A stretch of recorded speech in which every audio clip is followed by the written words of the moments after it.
Anyway, na thong kubiri isay kundar sa buwan loya na kong sinjay. Ngasi October 8 lising ani kun gamari sida all Manipur Nupi Marup na sinjariba discussion on election of local self-government and its importance haibase masi koigi akhanga isinga tanare hairakanda koi kari wakhlon loba yagadagi haibagi potuni India si democracy chatpa leibak oibanina democracy sida akoi constitution leidana constitution sida law and order khudingmak chanaga doba kanglon khudingmak iraga yawabani masi manongda election abise kwagi maru oiba election si akoi ahum thongna leiraga su parliament assembly amadi local sub bodies si leibasina local bodies na khwaidagi na maru ena lawi kagino habada ataisna leibaki law and order kari ngak sengraga su praja ga hakhengnaga dauri basidi local bodies neba aduga mo mapumoina Bharat se mi crore idin samaga ni puya khailai khalaba even in Manipur se deshida lairiba simi la kuntha hengalaba se deshida koi khungangi lamna chaw hele sigumba jaga sida aikoigi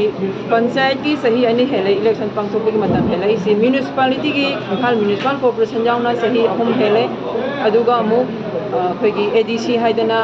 chingi lamda pangthokado ba du sodam pangthokre हाइरिबल Singh से करिगिनो centralise सुम तोक्सलकपा India government की BJP की शासन सिना अखोगी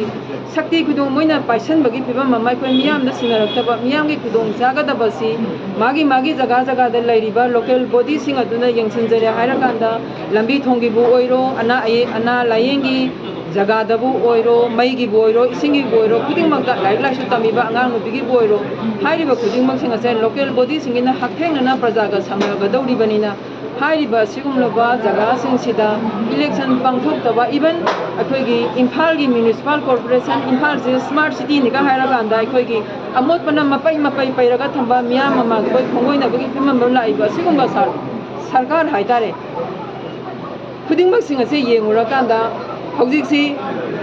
law and order की फिबम भावदा central government ना पाइसनलपा मणिपुर की लान सही मखा यूरोपसदा करीमता हन्ना येंगदर लैरिबा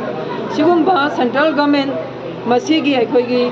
centralise तौसलपगी posting असे मसी मियाम खंगना खनदबा याद्रे खाइदगी मरुइबा लोकल बॉडी सिंग इलेक्शन सी